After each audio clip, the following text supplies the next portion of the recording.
মূলত আমাদের আন্দোলন অনেক দিনে অনেক বছর হয়ে গেছে। আমাদের গত নভেম্বরের 8 তারিখে আমরা অবস্থান ধর্মঘট করেছিলাম শহীদ মিনারে। সেখানে আমাদের অবস্থান ধর্মঘটে কলম নিক্ষেপ করতে যাব আমরা শাহবাগে, ওখানে পুলিশের বাধায় আমাদের উপরে অতর্কিত হামলা করে পুলিশ। সেখানে আমাদের এক বোন মারা যায়, আমাদের অনেকেই রক্ত ঝরেছে, অনেকে আহত হয়েছে। তার প্রতিবাদে আমরা আন্দোলন চালিয়ে গিয়েছিলাম, কিন্তু সরকার আমাদের তালবাহানা করে আমাদের 10 গ্রেড দেওয়ার কথা ছিল, সেটাকে 11তম করেছে যে 11তম গ্রেড দেবে, কিন্তু সেটা না দিয়ে প্রজ্ঞাপন না দিয়ে তালবাহানা শুরু করছে। এই জন্য আমরা আবার লাগাতার কর্মসূচিতে অংশগ্রহণ করছি। আমরা পরীক্ষা বর্জন সহ বিদ্যালয়ের সকল কর্মকাণ্ড থেকে আমরা বিরত আছি এবং আমরা আগামীকালকে মেহেন্দিগঞ্জে সকাল 10টায় মানববন্ধন করব।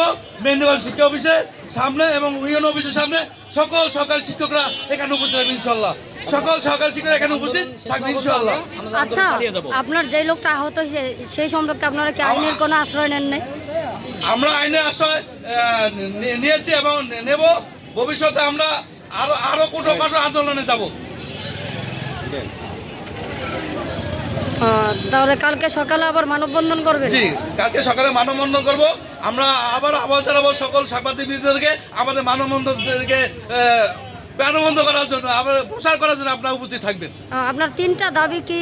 3টা দাবি হচ্ছে, প্রথমটা হচ্ছে 10ম গ্রেড যুক্তি 10ম গ্রেড, আবার আমাদের যে উন্নত স্কেলে যেটা যে 10 বছর এবং 16 বছরের পূর্তিতে আমাদের যে উন্নত স্কেলে দেবে সেটা শতভাগ পদ্ধতি।